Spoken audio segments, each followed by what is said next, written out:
what we've seen in a very short period of time is just a complete sea change in the demand profile for food. The demand for food is groceries. It's no longer what they used to be called food operators. It's no longer the hotel, the restaurant, the cafe. Even the B2B type of food startup are now pivoting and trying their best to see if they can serve the consumers directly. Tri Tran, the co-founder and former CEO of Munchery, a food platform that raised over $100 million, and Tri ran that business for over 5 years.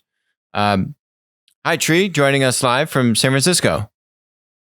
Hey, pleasure to be here. So, I think what's really interesting is there's so much going on now in the supply chain with essential products, food being one of the most essential products. And what we've seen in a very short period of time is just a complete sea change in the demand profile for food. What are you seeing on the front lines in working with these large incumbents of both, on the distribution side versus the grocery side, but you have your ear to the ground with the tech startups and the platform startups in the space. What kinds of things are you seeing? Well, let's take a step back here, right? In today's pandemic environment, the demand for food, like you said, is groceries.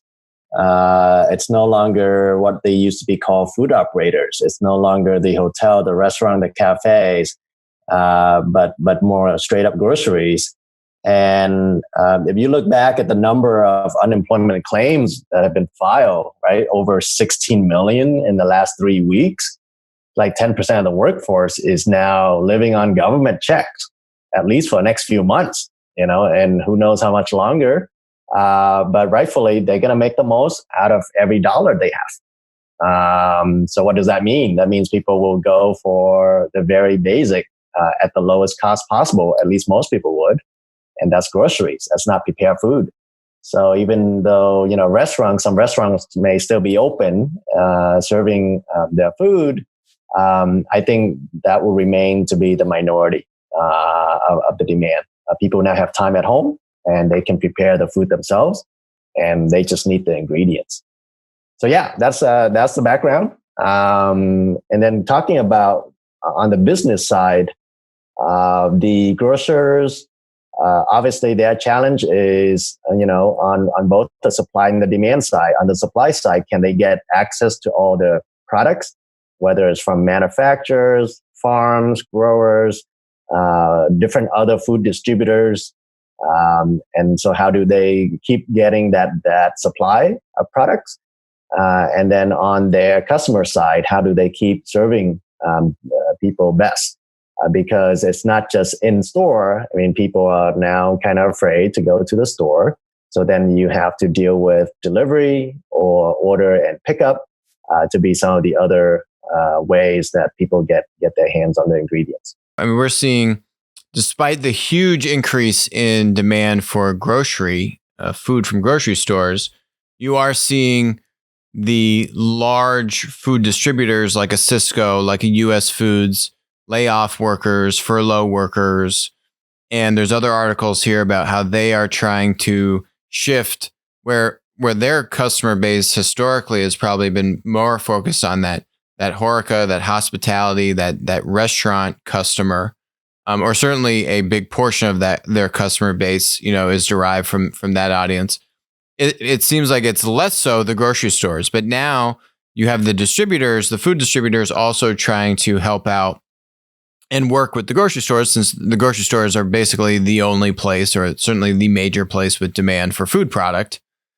And I guess, is that what the need is from the grocery stores? The grocery stores basically just need to find supply and keep those supply chains moving in as many ways and areas as possible. And therefore, these food distributors can actually be a legitimate value add to these grocery store supply chains, which are just under supreme duress. Is that kind of what you're seeing? Absolutely. That is exactly it. Because you can imagine all the grocers, they have always had their own supply chain, right? They've always had their own sources of products. So you can imagine all those channels are being maximized right now to whatever possible capacity. But then due to the overwhelming demand, they will then obviously establish new relationships if that hasn't been there before, or has it been, a smaller relationship before with the US Food and the Cisco of the world. They're going to have to step that up as well. But indeed, that is not traditionally the primary channel how these grocers have been sourcing their products. So now that has become a real need, I'm sure that will be stepped up. And as you see, US Food reported, they're now working more directly with grocers to really supplement and add on to the supply chain. So yes, there is indeed work to be done, and these distributors are set up to do this really well. But it's not going to somehow replace what the grocer have been using all this time before this environment. Right, it's not enough demand. It's not enough to completely keep their workforce intact. Right, and business as usual. That's not going to be possible. Tri, you're a principal at Applico. You run our office in San Francisco. On the other side of this, you're also working and talking to a lot of the food marketplaces that are out there. Where are they at in the current state of the pandemic? Yeah, it's really tough for them. If they have primarily been involved with serving the hotel, restaurant, cafe kind of customer audience, then that's going to be a complete decline now. So a lot of them are pivoting, changing to see if they can either serve grocers, if they're going more of a B2B angle, but even the B2B type of food startup are now pivoting and trying their best to see if they can serve the consumers directly. Can they source products from various other growers, farmers, and other manufacturers and sell them directly to the consumers, because they know there's only so much they can do to influence a grocery chain that already got some major players involved. So for a startup to get into that game is much harder. So they are trying their best to serve consumers directly, and so we're seeing that. But that's a tall order because they have never had set up that kind of detailed supply chain, last mile fulfillment. Is a whole other beast. No doubt they'll do their best, and I'm sure some will be able to make the transition really well. But I imagine it's very difficult from what I have, conversed with other founders, very difficult to make that transition in a very meaningful way. For the later stage companies, it's even harder because they already got, basically a ship moving in a certain direction. To change that ship course is very difficult.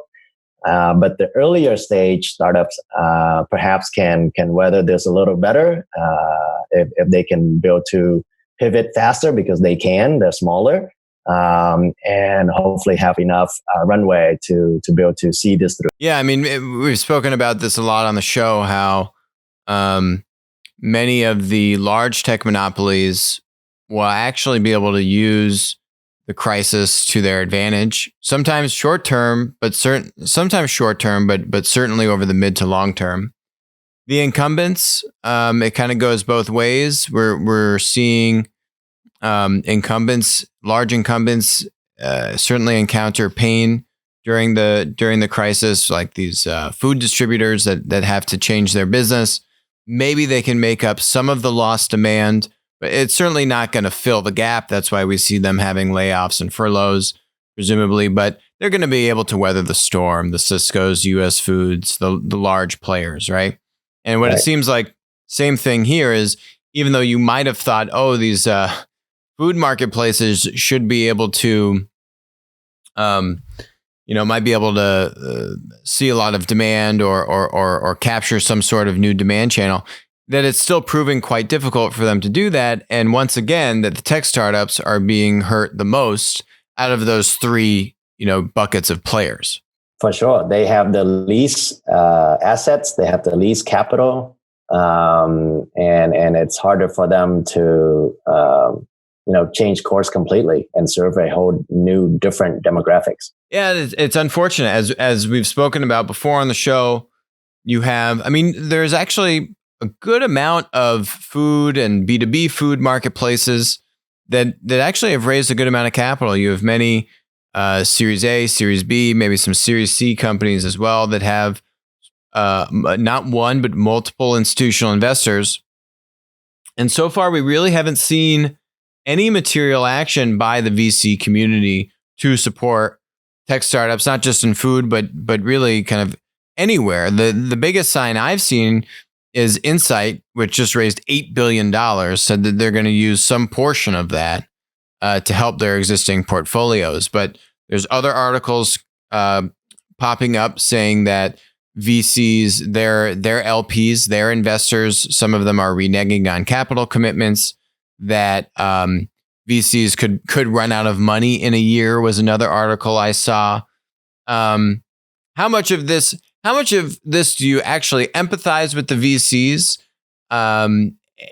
as to why we aren't seeing more decisive, proactive action on their behalf to support, I'd say, some very promising tech startups, whether they're platforms or not? But we really have seen kind of a vacuum of action on the VCs. I tend to empathize less. What is your take on all of it? Well, I haven't joined the dark side yet, so I'm more of an entrepreneur, and I'm always going to side with the entrepreneurs in the vast majority of the time. But I do see the dilemma the VCs are in. When they raise a fund, there's a given roadmap, right? How much of that is allocated for new investment? How much of that is allocated for follow-up? And either the follow-up is to invest to get more equity, or to invest and maintain some kind of pro rata because there is a new subsequent round with new investors. There isn't usually a charter to say, allocate X amount, percentage of that fund for rescuing or bridging, their portfolio company. I mean, I really doubt if there's even that.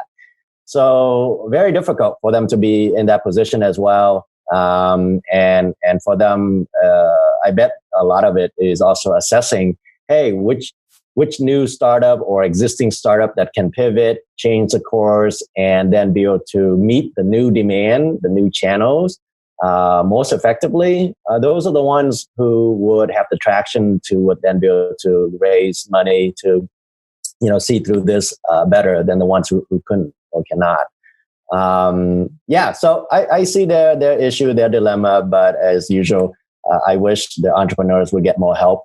The later stage one, as we have seen Airbnb, raising capital, even at not very attractive terms, at least they are able to do so because they have a lot more going for them, a lot more resources versus a Series A or B type company that has a lot fewer resources or options to go to.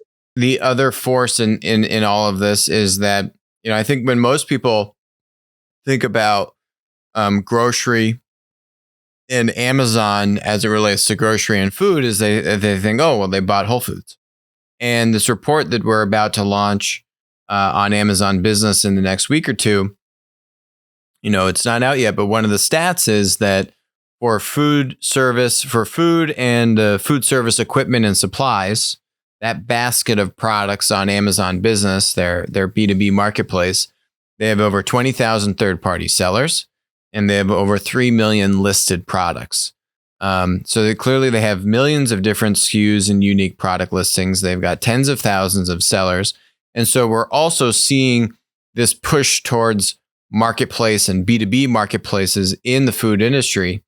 And I think that's where all of these kinds of food marketplaces or these B2B food marketplace startups that you're referencing here, is that they are also trying to roll out this marketplace business model, similar to how Amazon Business is doing it and scaling it quite aggressively. It's one of their top verticals, top product categories on the marketplace. And one of the only options for these marketplaces to make it over the next few months, because it's not VCs, it's not PE because they're not big enough. It's really these incumbent businesses that, yes, assuming you're not a grocer, even if you are a grocer, you've got 100 things that are on fire just trying to keep up with demand and supply. And if you're not a grocer, but you are in the food business, you're seeing a decline in demand, and you are also having to make drastic changes. So, I mean, do you think that some of these incumbents in the food industry are going to be able to manage this short-term pain, but still try to support these tech marketplace community in their industry? Otherwise, it's going to dry up, right? Or a lot of it's going to dry up, which ultimately is bad for both, obviously, the startups and the incumbents, and it's good for Amazon and other tech monopolies. Do you think there's some wherewithal here from the incumbent side that they can try and extend a kind of lifeline or some support? Because otherwise, I don't really see any other way for these tech marketplaces to come out somewhat on the other side of this in 3 or 6 months, or however long it takes to even just get some semblance of normalcy returning here. Yeah. I mean, this pandemic can't last forever. So at some point, it will return to some capacity, and gradually, hopefully, as vaccines and whatever is available, we can go back to more or less normal. So if any of these incumbents, and these enterprises are looking ahead and really have an open mind on, hey, where is the puck going? And if there's an opportunity for them to potentially throw a lifeline to these startups that are very strategic to where they think this marketplace, whether it's B2B in the future or some variants of B2C, that these startups can be key assets for them to achieve that goal, to achieve such objectives in a efficient and save a lot of time and resources if they were to ever build from scratch, right? So if they're able to throw that lifeline to some of their startup that really makes sense, I think that this is an opportunity to do that. What we say is it's great to be able to save a great company and enable them to really be part of something really meaningful and bigger as we dig ourselves out of this period. Let's hope some of that happens, and let's hope that I think some of the incumbents have it in them. And we sure know that these startups need all the support they can get. So absolutely. Thanks very much for joining us, Tri. Really, really amazing insights as always. All right. My pleasure. Hi, this is Alex from Winner Take All. Thanks for joining us. Hope you enjoyed the content. Feel free to leave a comment, ask us questions, and definitely make sure to join us on our next live stream.